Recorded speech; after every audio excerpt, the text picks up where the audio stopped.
Good morning, students. So today we are going to study about the poem that is Psalm of Life, which is in front of you on your screen.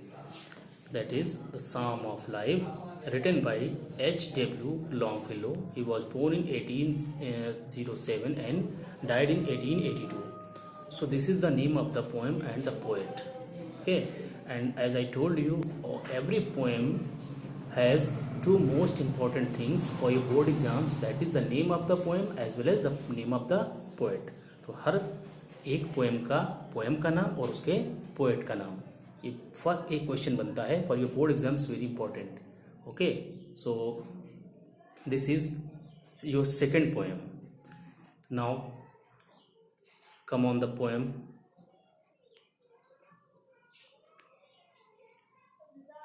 This is your poem. Life is real, life is earnest up to the soul, up to here. Today we will talk about first stanza. आज हम लोग जो पहला stanza है इसके बारे में बात करेंगे, इसके बारे में डिस्कशन करेंगे और इसी को एक्सप्लेन करेंगे. First stanza. So for that explaining first stanza you have to do one thing, that is your glossary, means word meaning. This is your glossary, means difficult word. These are the difficult word. You have to learn these words so that I could explain your poem and you could understand this poem easily. आपको ये क्या करने हैं, ये सारे words आपको अच्छे से लर्न करने हैं. From here the earnest, the grave, goal, enjoyment, destined, and so on up to achieving to labor. These all vocabs you have to learn. This is the Hindi and this is the meaning in English. So you have to learn it first of all in English, then Hindi. Okay, so I think now I should start the poem. So this is your poem. The writer, the poet, H.W. Longfellow. He is making us understand about the meaning of life. वो हमें इस जीवन का जो सार है, इसका नाम ही क्या है, द साम ऑफ लाइफ. साम मीन्स क्या होता है? साम मीन्स होता है एक छोटा सा गीत, जिसको भजन भी बोल सकते हैं. इसको हम जीवन का भजन भी बोल सकते हैं. साम ऑफ लाइफ, जीवन का गीत. क्या है ये? जीवन का गीत.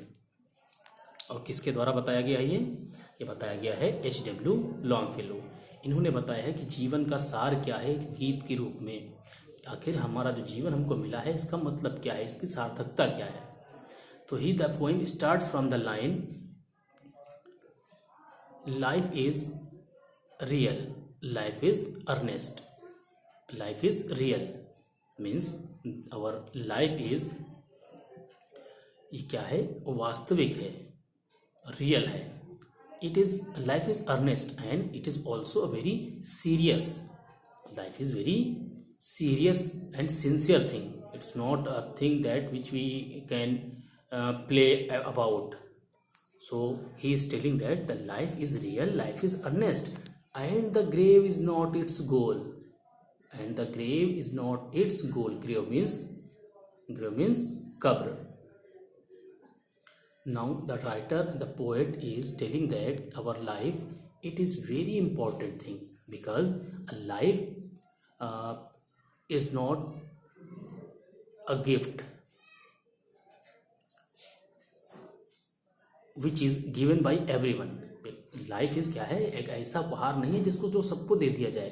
लाइफ जो है वो बहुत ही इम्पोर्टेंट और बहुत ही गंभीर चीज़ है, बहुत ही सीरियस है, और ये वास्तविक है. ये वास्तविक है, यही वास्तविकता है, लाइफ है. And the grave is not its goal. Grave means होता है कब्र. And now what the writer wants to say that life means जीवन ओनली जीना और मर जाने का नाम नहीं है. It is something else. कि जो लाइफ है, हमारा जो जीवन है, उसको केवल हम आए दुनिया में जिए और मर के चले गए. It's not end the grave is not its goal, मतलब जो कब्र है वो इसका गोल नहीं, अर्थात मर जाना ही हमारा लक्ष्य नहीं है। हमारे जीवन का लक्ष्य मर जाना ही नहीं है, क्योंकि लाइफ जो है वो वास्तविकता है, यही सत्यता है, यही सत्य है और यही वास्तविकता है और यही सबसे गंभीर चीज़ है। बहुत ही सीरियस बात है कि हमारे पास हमारा जीवन है और इस जीवन को हम कैसे लीड करते हैं, how to lead our life. Because now he is telling that and the grave is not its goal, means only live and die is not the goal of the life, it's not the ambition of the life. हमारे जीवन का इकलौता लक्ष्य केवल जीना और मर जाना ही नहीं है। Dust to art to dust returnest it not spoken of the soul. In the Bible there is a line, dust do art to dust returnest, means मनुष्य जो है वो मिट्टी का बना है और मिट्टी में ही मिल जाएगा। डस्ट मीन्स होती है मिट्टी, यानी कि धूल। तो मनुष्य क्या है, मिट्टी का बना है और मिट्टी में ही मिल जाएगा, ऐसा कहा जाता है। ये बाइबल में भी कहा गया है और सभी हर धर्म में भी यही कहा जाता है कि मनुष्य मिट्टी का बना है और उसको मिट्टी में ही मिल जाना है। But now the poet he is telling that या it is written in Bible, dust to art to dust returnest, मिट्टी में इसके बने हो, मिट्टी में मिल जाओगे। But it is not spoken of the soul, but it is not said about the soul, about our spirit. ये कहा गया है लेकिन ये हमारी आत्मा के लिए नहीं कहा गया है। It is not said about our spirit, हमारी आत्मा, हमारी सोल के लिए इट इज नॉट सेड, इतने नहीं कहा गया है। मीन्स आत्मा क्या है, now our spirit is, our soul is not made up of any elements, anything like dust or air or fire, anything, something, not such type of elements। हमारी जो आत्मा है वो इस तरीके किसी तत्वों की नहीं बनी है, जिससे मिट्टी की या आग की या हवा की या पानी की, इन किसी भी तत्वों की हमारी जो आत्मा है वो इनसे मिलके नहीं बनी है।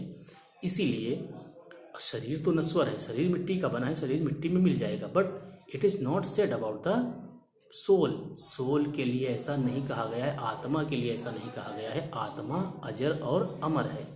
तो the poet wants to say that our life, जो हमको ये जीवन मिला है, इट्स वेरी इंपॉर्टेंट, ये बहुत ही रियल और वास्तविक है। और हमें ये सोचना चाहिए कि हमें ये जीवन मिला है तो वो क्यों मिला है। बिकॉज हमारा जीना और मर जाना ही हमारे लाइफ का, जीवन का ध्येय नहीं है, उद्देश्य नहीं है।